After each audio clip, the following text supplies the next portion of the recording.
My name is Saul Weiner, and this is the third in a series of videos on the topic of contextualizing care.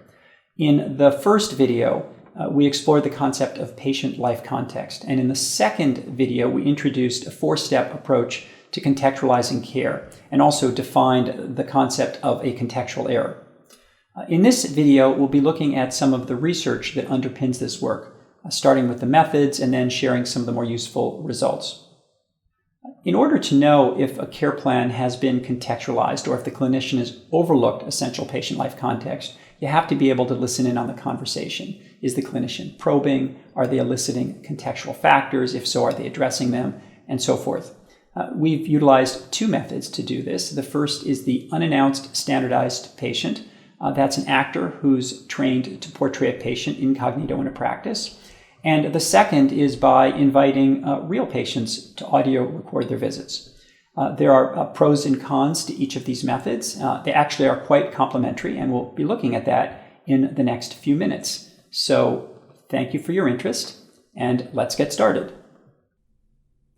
As we start to review the research evidence behind contextual errors, it's useful just to briefly remind ourselves of the definition. So a contextual error is a care plan that is inappropriate because of a failure to consider patient life context. And operationally, contextual errors are caused by a failure to address a contextual factor in the care plan. So as I mentioned, there are two ways to detect contextual errors. The first is to use unannounced standardized patients with concealed audio recorders. And the second is to use real patients carrying concealed audio recorders as well. And I put concealed in parentheses because while having the recorder hidden is in some ways preferable, it appears not to be necessary or essential. So the best way to explain how the unannounced standardized patient methodology works is just to start with an example from one of our earlier studies. So we trained an actor who I call here Aaron James to portray a 42-year-old man whose asthma had flared up after he lost his insurance and could no longer afford to take an expensive brand name inhaler as prescribed. At one point during the visit with the doctor, the actor was to comment, quote, "Boy, it's been tough since I lost my job." Now, in this particular visit, the doctor replied, quote, "I'm sorry to hear that. It's been a rough economy lately. Do you have any allergies?" What we're seeing here is a physician who acknowledged the patient's tough situation, but then was so focused on getting apparently through their checklist that they asked a question that was basically a non sequitur.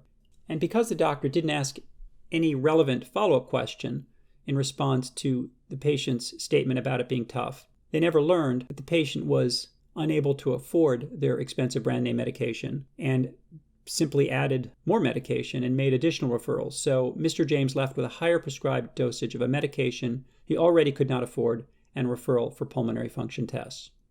Now, when this actor went on another visit and made the same comment about, "Boy, it's been tough since I lost my job," the physician replied, "I'm sorry to hear that. How has it been tough? Is it affecting your health care?" And this time, because he was asked, the actor was trained to respond that he couldn't afford his medication. And as a result, the physician took that information into account and the patient left with a less costly generic version of the medication that he said he could afford. So this particular actor went on 50 visits portraying the same case over and over again. And in only about 30% of them did he leave with a care plan that addressed the reason for his asthma symptoms. And that's because, as you saw in the first example, most didn't ask the evident question, how has it been tough since you lost your job? So contextual errors occurred in 70% of these visits, meaning that the care plan was essentially inappropriate because it didn't address the underlying reason why the patient had lost control of their asthma. So let's look in a little bit more detail at how this kind of error occurred. And this example harkens back to the steps that we reviewed in the prior video. The red flag, the contextual red flag, was the statement, "Boy, it's been tough since I lost my job." The failure to probe was the failure to ask something along the lines of, "How has it been tough since you lost your job?" The contextual factor revealed by the patient when asked was that they were having trouble paying for their medication. And if you again remember the table with the 12 domains of life context, this would have fallen under financial hardship. And the failure to address the contextual factor in the care plan occurred when the provider failed to respond to the patient's comment about it being tough since they lost their job. And as a result, there was a missed opportunity to discuss affordable alternatives to a medication that the patient needed but could not afford. And we can see here that the communication breakdown would occur either because of a failure by the clinician to probe, or if the clinician did probe and the patient revealed the contextual factor, because the provider failed to address the contextual factor in the care plan. And again, if you remember back to the last video, these two pathways to contextual error were discussed. The second method we used employed real patients to audio record their visits. And so the purpose of transitioning from fake patients essentially to real patients was that it would allow us to identify and track contextual errors and contextualization of care during real clinical encounters. And because we, of course, didn't write these scripts, these were real patients, we couldn't know in advance what the contextual red flags would be, or even if there would be contextual red flags. And as a result, we needed a coding system for tracking each of these components. And we developed one, which we call Content Coding for Contextualization of Care, or 4C for short, that looks for red flags in the chart and on the audio, and then looks for probes, factors, and contextualized care plans from the audio. And again, if you remember back to the last video, there was that flow diagram that showed that contextual red flags come from both the medical record and the audio, whereas probes, factors, and contextualized care plans come exclusively from the audio. And then, of course, because we had access to the medical record and we knew whether there was a contextual red flag or not, we could look at 4 to 6 months, which again was the time frame we somewhat arbitrarily chose to use to see whether a contextual red flag had improved or resolved. So if the contextual red flag had been an increase in a blood pressure or hemoglobin A1C signifying loss of control of a chronic condition, we could look at 4 to 6 months to see if there had been an improvement in that contextual red flag and then correlate that with whether there had been a contextualized care plan or not. Developing 4C took several years and many coded encounters, and we refined it until we had a high level of inter-rater agreement across coders looking at the same medical record and the same audio as to whether they coded a care plan as contextualized.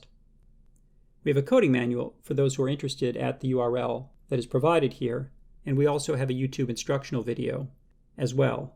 We'll be including a revised version of that video in this video series shortly.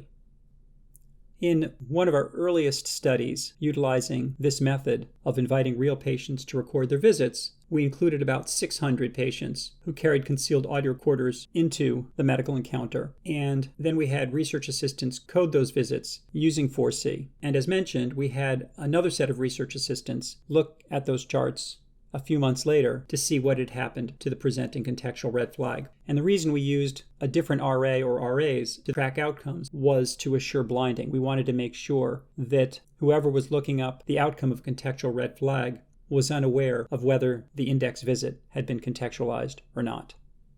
In this example, a patient who I call Ms. Geller, and again, this is a real patient, presented with a loss of control of her diabetes. Her glycated hemoglobin was 9.7, which is much too high, and had previously been 7.0, which is considerably better. On the audio recording, our coders heard her say that she had recently moved and that her meds had gotten, quote, all messed up. And so that would be the contextual red flag. The physician did not ask about medication adherence and went ahead and instead increased the dose of insulin without addressing the patient's confusion.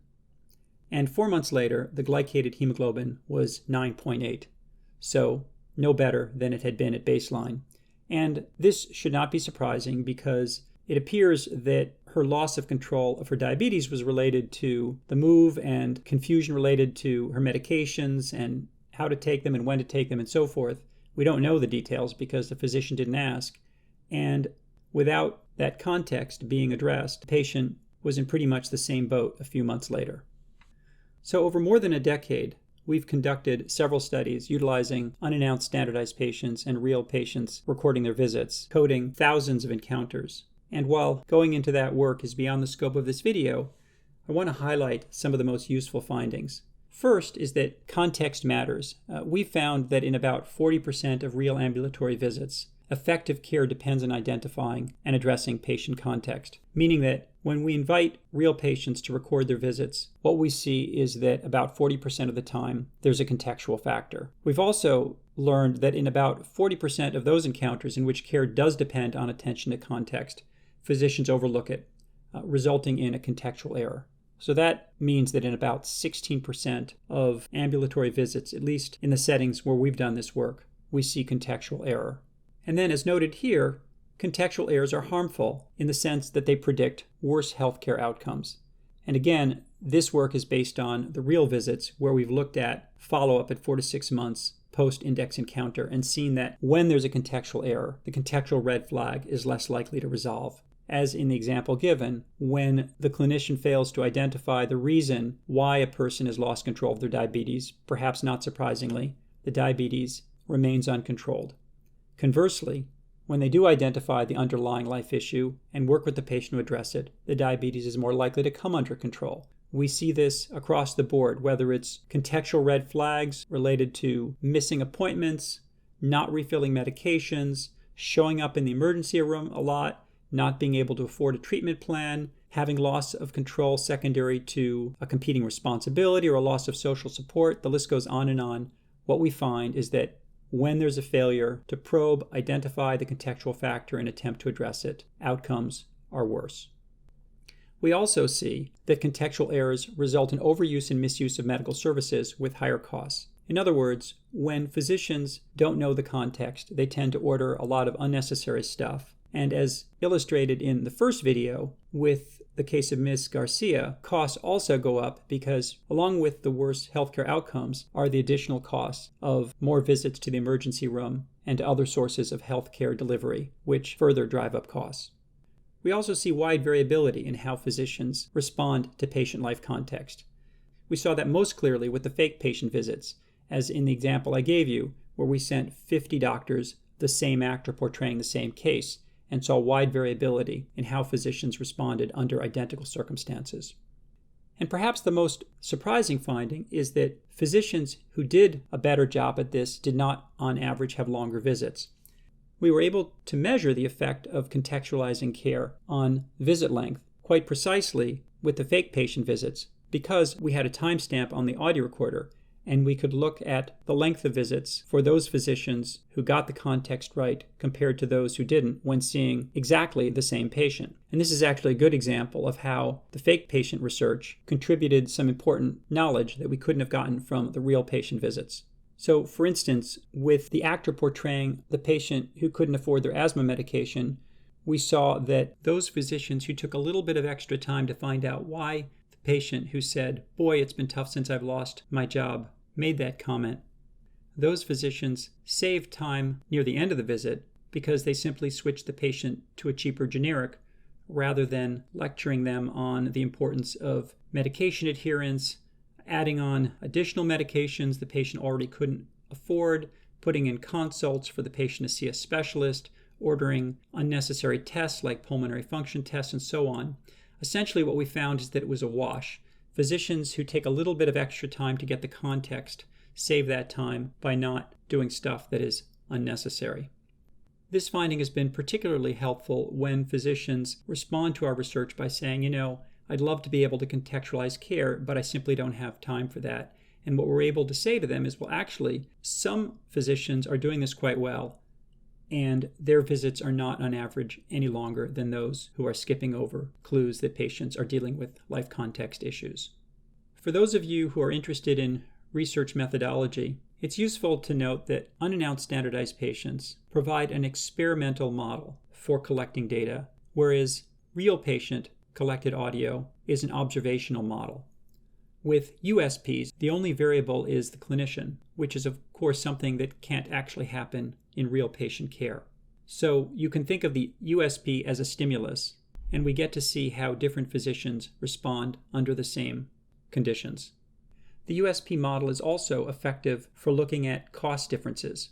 Again, if we go back to the asthma example, you can see how physicians who overlooked the context and ordered all those extra tests and referred the patient to a consultant and added medications the patient couldn't afford were adding to the costs of care. And those who identified the underlying context and switched the patient to a cheaper generic were avoiding cost. And while we didn't see this effect with every USP case that we designed, the overall effect was that contextual error was associated with unnecessary cost under identical conditions. This level of rigor would not have been possible using an observational model with real patients, for the simple reason that there would have been no way to compare the cost of contextualized care compared to the cost of contextual error when caring for exactly the same patient under the same circumstances. For those of you who are interested in learning more about this research, I can offer a couple of resources. So first of all, my colleague Alan Schwartz and I, who have worked together for years developing this field, we have a website, contextualizingcare.org, with several tabs, and one of those tabs is a bibliography of publications that are the basis for the brief highlights shown here. In addition, Alan and I published a book, Listening for What Matters, Avoiding Contextual Errors in Healthcare, in 2016, and should have a second edition out fairly soon. So thank you for your interest, as always, and I hope you'll continue on to the next video as we look at the all-important question of how can we prevent contextual error?